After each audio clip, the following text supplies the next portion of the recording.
After discovering his wife's affair, devoted husband orchestrates brilliant revenge plan, wins house, full custody, and child support. Alright guys, welcome back to Alpha Talk. So, for today, I'm going to give you a story titled, The Best Revenge is a Happy Life, and Having Your Cheating Ex Pay You Child Support. And guys, this whole story is about a guy who discovers that his wife was having an affair. Basically, after consulting an attorney, he found out that because he was living in a no-fault divorce state and a community property state, that even though she was all in the wrong and he did everything right, he was still going to get hammered. Hammered completely in divorce. So, this guy comes up with a plan that would impress even Emperor Palpatine from Star Wars. You're going to see how he maneuvers and orchestrates things so that eventually he comes out on top. He ends up having her paying him child support, he gets the house, he gets the kids, all that. And it's brilliant, but he definitely has to make some sacrifices along the way for this plan to work. It's definitely quite ingenious. So, for any of you guys watching this that have been through a divorce and got hammered, even though you didn't do anything wrong, you're going to definitely get a good laugh out of all this. And this is, once again, to show you guys what could happen if things go wrong in a marriage. So, it starts off. Grab a cup of coffee or tea because this is a long story. I apologize. I hope it's worth your time to listen. It is a little long, guys, but it's definitely worth listening to. My revenge. My revenge began with discovering my wife's infidelity. Let's call her Carrie. After 14 years of marriage and 3 kids, I saw a text appear on her work phone for just a few seconds that would change my life forever. It was a message that was explicit and had no business being on anyone's work phone. It was on the lock screen, and the sender's name was visible. Let's call him Perry. A little background, I married Carrie when I was 25 years old, and she was 22.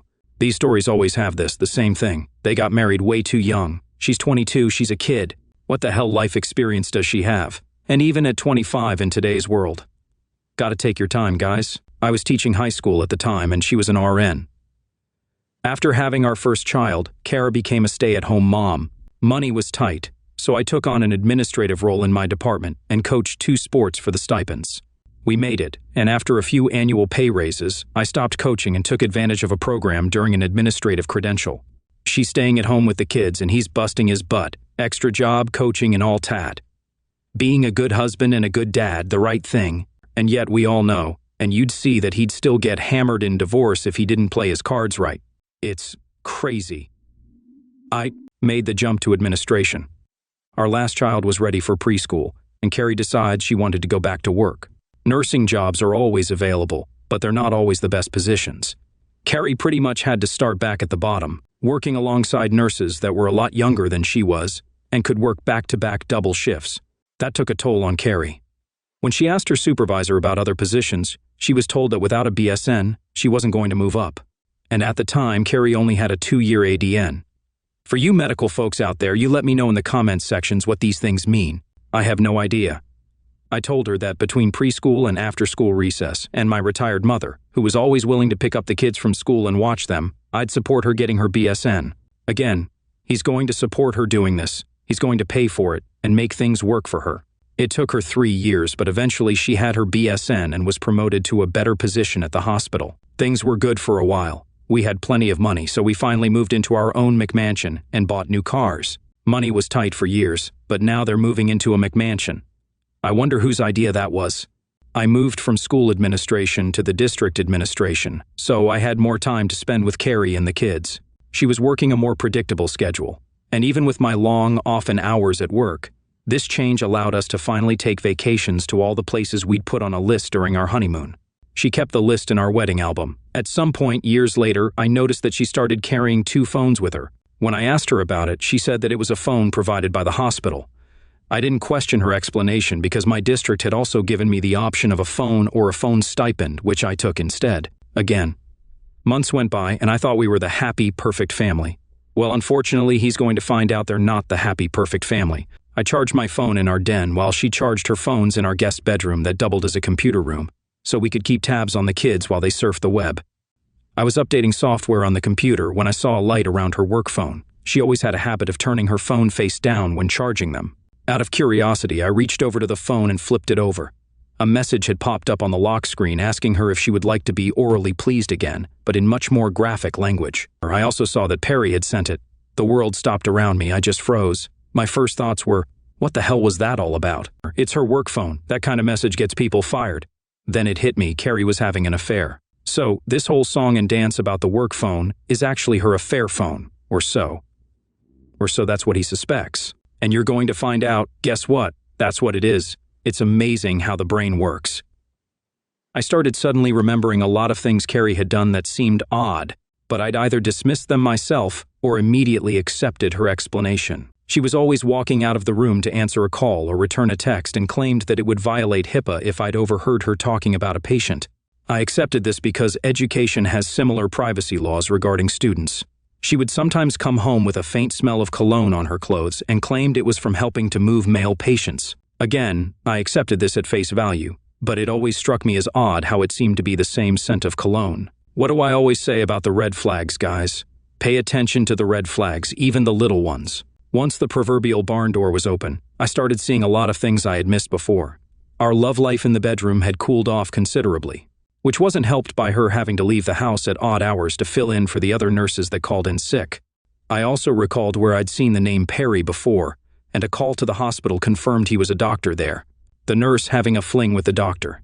Gee, that isn't a stereotype.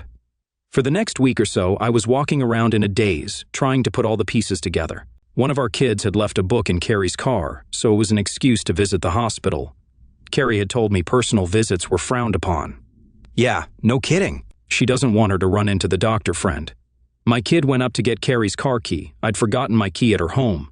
I talked to a nurse in the lobby and joked about how work phones seem to be like a blessing, but all they do is put you on call 24 hours a day. This led to her eventually telling me that the hospital was too cheap to give cell phones to nurses, so only high-level executives got them, which didn't include Carrie. So, what did you suspect? It was true. That extra phone she had was a bunch of BS. Okay, that's her affair phone, but it seemed like a logical explanation why she had an extra phone. With pretty much everything confirmed, I took some personal time off the next day to talk to a divorce lawyer. The news she gave me was horrible. We lived in a community property state with no-fault divorce. I made more money than Carrie. She'd been the primary caretaker of the kids, and we'd been married for more than 10 years. Basically, if I filed for divorce, I'd be screwed. Lose the house, pay alimony, she'd get a huge chunk of my retirement, and I'd pay child support for the next decade unless I was lucky enough to be awarded joint custody.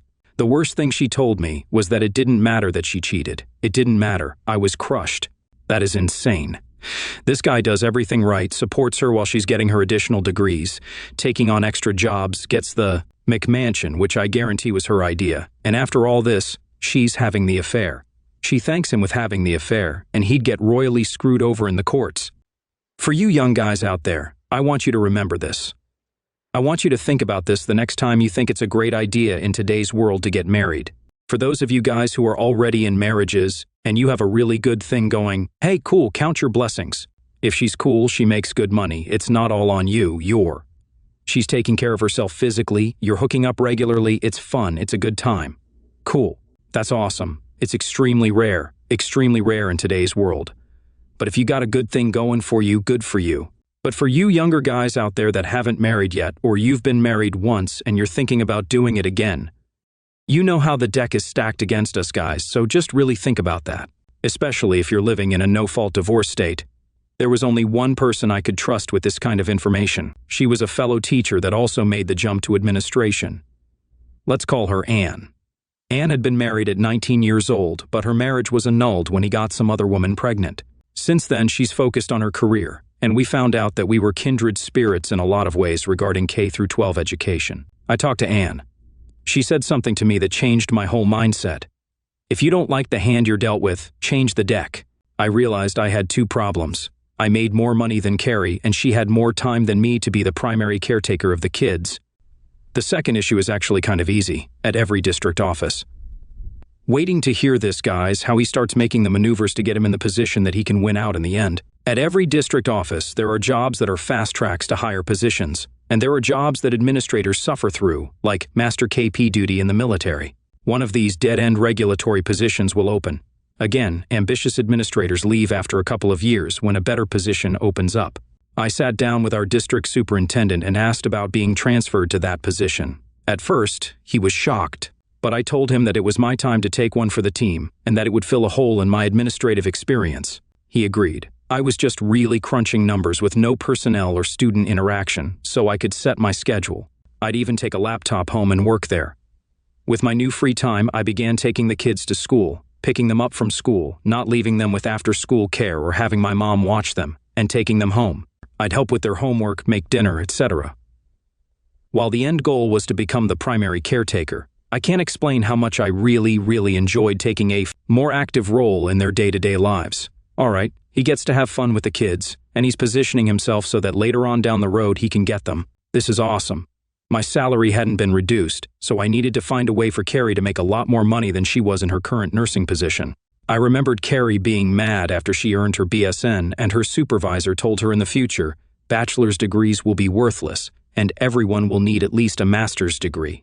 Carrie had worked hard to get her BSN, and that supervisor's comment pissed all over her hard work. I talked her into starting an MSN program. I told her that since I had a much more flexible work schedule, I would take care of the kids.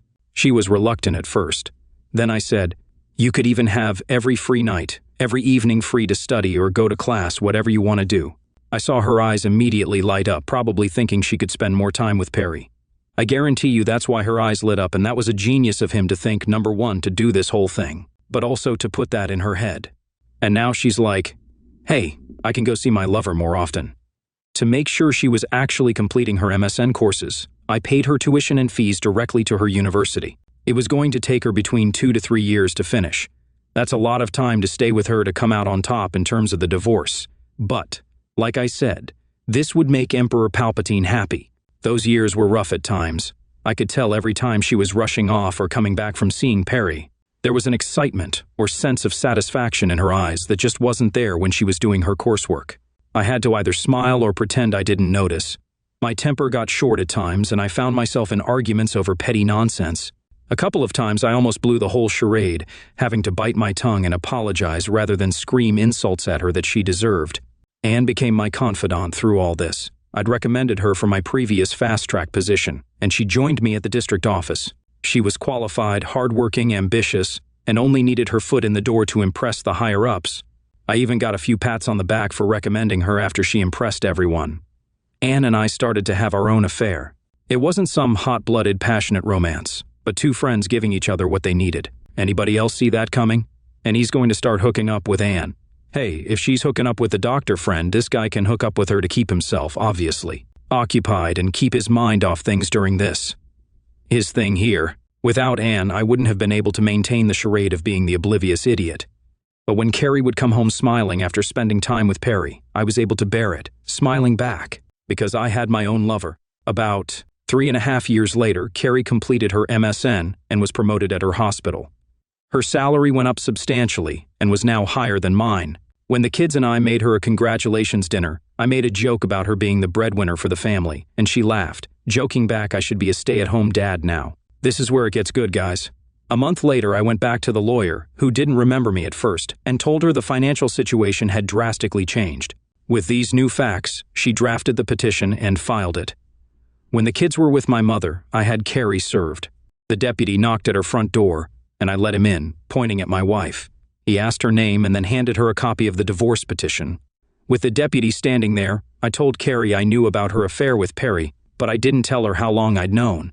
I told her to go be happy with her doctor lover. She screamed at me, tried to lie, and then made the mistake of rushing towards me. Can you imagine being a fly on the wall with that conversation, with her being served, and him, after all Tito's? Can you imagine, after all those years just waiting, getting his chess pieces in the right place before he would strike? That moment, the deputy stopped her and warned her that women go to jail for that type of violence too. It's a good thing he had that guy there. He suggested she pack a bag to go stay somewhere else. Carrie left after I promised not to tell the kids about her affair. I didn't tell the kids, but I told my mother, who told my sister, who told her kids, who told their cousins. My kids. It took a few days, but eventually the kids knew that their dad was divorcing mom because she had a boyfriend. In the end, the court granted the divorce, giving me primary custody of our kids because I was already the primary caretaker. I kept the house, with the promise I'd refinance to buy out Carrie's half. She was ordered to pay child support, and I used that fact to negotiate with her to give up any rights to my retirement if I bought her out. Genius, man. I was able to refinance my home. It was in the era when banks threw money at everyone to buy or refinance a mortgage. And with the little money I borrowed from my parents, I bought out Carrie's community property interest in the home and in my retirement. The day she signed all the paperwork with my lawyer, finally ending any possible financial obligations to her, was the happiest. I felt like I could finally breathe. Can you imagine that? After all those years, I bet that guy was doing cartwheels and jumping up in the air. That is awesome. And again, as we all know, this guy didn't do anything wrong. He was a great guy to her and the kids. It's unbelievable. I celebrated with Anne, who'd been my rock through all of it. I'm not ashamed to say that through the years I cried many times in her arms, and I would eventually marry.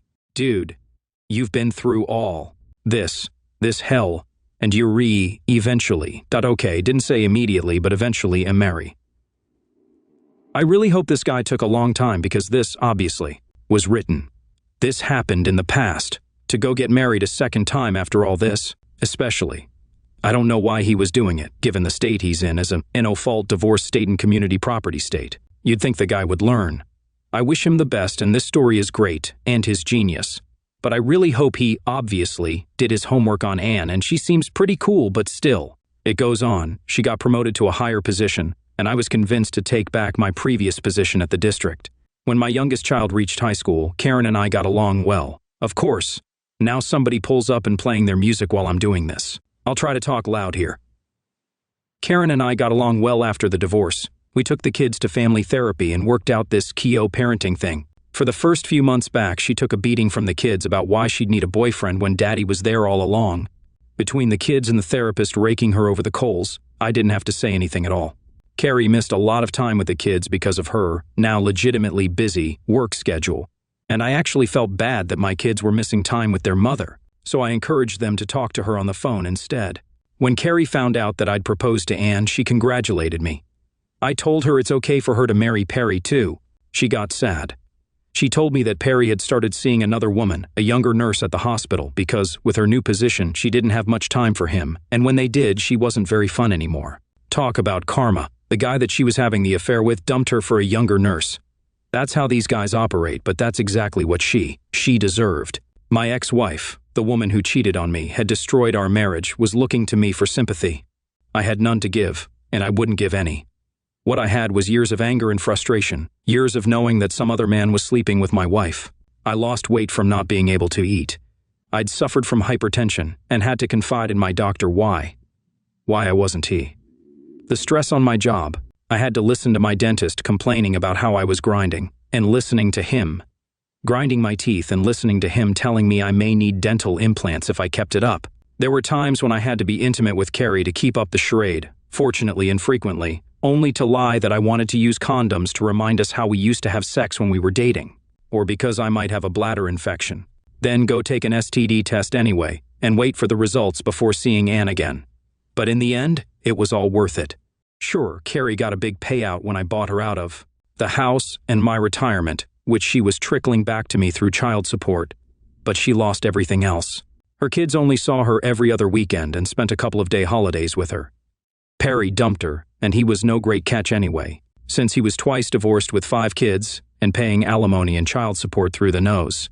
I kept my house, my kids, my income, and my retirement. I got Anne, and I'm generally happy, all in a community property state with no-fault divorce.